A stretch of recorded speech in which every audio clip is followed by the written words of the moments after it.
Yo, what is up guys? Dubois here, aka Blue Collar Sports TV. Hopefully you guys are doing well. If you're new here, smash that like, hit subscribe, all of that good stuff. So the dust is still settling in regards to Daniel Dubois and his resounding victory over Anthony Joshua. A victory in which surprised a lot of people, I would say. I went into this fight giving Dubois a very real puncher's chance. But ultimately I picked Joshua based on the experience, the height and reach, etc. And I felt if Dubois were to win, he would have to come through a lot to do so. I felt if he were to win, it would come on the end of a knockout in a competitive fight. I think even people who were picking Dubois, and there were some people picking Dubois, I don't think anybody expected him to do it in the manner in which he did. You know, channeling his inner Mike Tyson almost, just dog-walking Joshua from the very first bell, even before the first knockdown, of course. Got center ring right away and pushed Joshua back. Got on the jab, rocking the head back, etc. Just dominated, start to finish. But following the fight, you know, again, things are still up in the air right now. But speculating what both guys should do next. It's been revealed, of course, as is the case with Joshua and Matchroom and their high-profile fighters, Joshua's got a rematch clause to fight Daniel Dubois again. I will preface this by saying, based on what I saw, as exciting as it was, I don't want to see it again. The fight was too one-sided, in my opinion, despite how dramatic it was, etc. The fight was too one-sided for me to really want a rematch as a fan. Obviously, if it happens, I'll watch it. But if I were to draw up a wish list, I wouldn't want that fight to happen next. Regardless, Joshua has a rematch clause. Eddie Hearn is he said that Joshua is planning to activate it. Apparently, he may have already activated it. So it looks like very likely we're going to get that fight next. Now, for me, ignoring what I want as a boxing fan, looking at it from Anthony Joshua's perspective, I kind of want to talk about, is this the right choice? And for me, it is. Anthony Joshua is 34 years old, going on 35. He's made a lot of money. He's been in title fights. You know, he's been at the top of the division. For me, Joshua right now, he's tried to do the rebuild thing after the Andy Ruiz loss.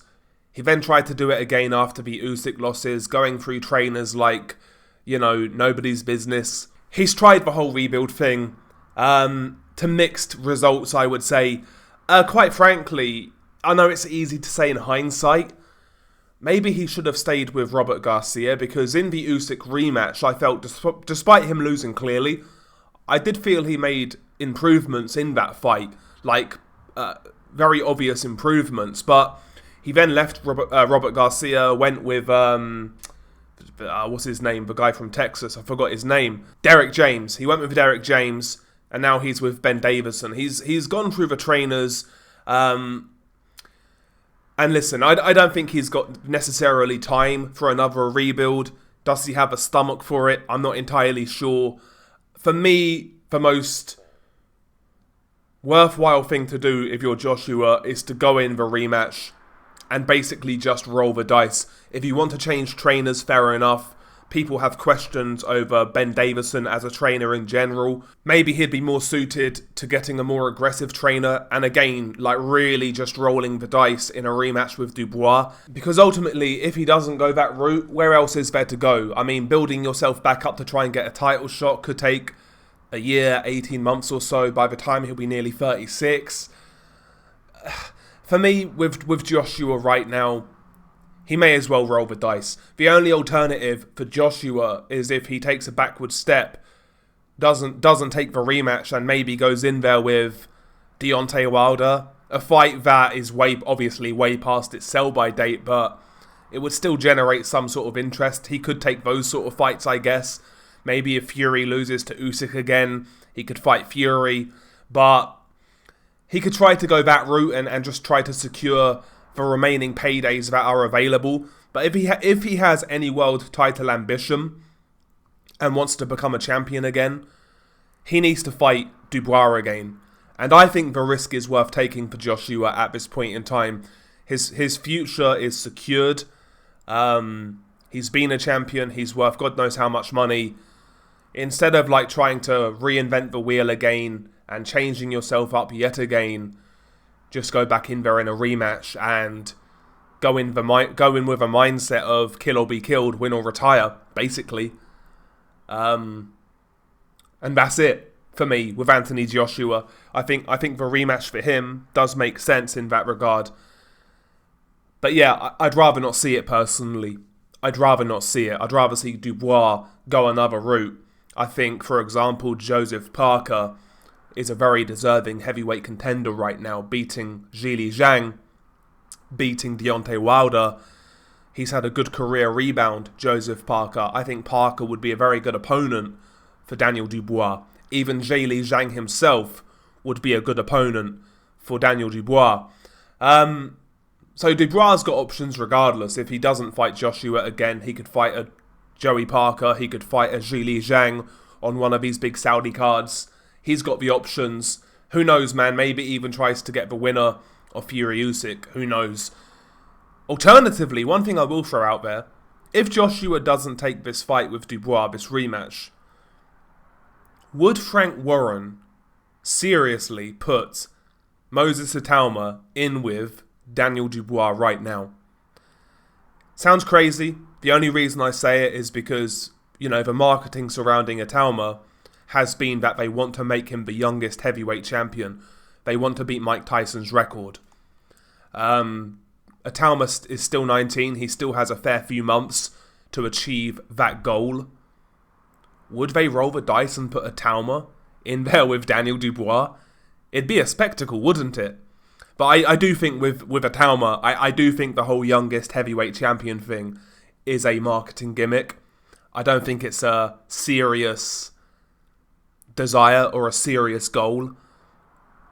But listen, it would create interest, right? I wouldn't do it if I was managing Itauma, but it would be a good storyline, wouldn't it? It would be a good narrative surrounding a potential fight between those two. So listen, man, Dubois' got options. There's the AJ rematch that's going to get him paid. There's viable contenders, Parker, Zhang, even Caballel, Martin Bakole. He's got viable contenders. He's got a big money rematch with Joshua. So Dubois, his future's looking bright. He came of age against Joshua. But for Joshua, for me, considering he's got a rematch clause, I think it makes sense for him to take it. And again, just roll the dice. Aside from that, you know, again, like I said, he can try and sneak those sort of paydays with the likes of Deontay Wilder. And maybe if Fury loses again to Usyk, he could try and get that fight. You know, fights that are way past their sell-by date. But fights that would still sell to some degree. But yeah, the era is nearly over. Wilder's been knocked off. Joshua's been well and truly knocked off, I believe, now. And Tyson Fury has one more shot at Usyk. So the era is nearly done. The era's nearly done. And I'm hoping Usyk beats Fury. To be honest, I'm hoping he becomes the best guy of the era. I think it would be fitting, to be honest. But we'll see what happens, man. You can't rule out Tyson Fury, so that's the next fight to look forward to in the heavyweight division. Dubois, bright future. Joshua, on the edge now. It's going to be compelling in the next few months. Anyway, share your thoughts below. Been your guy, Dubois. Peace.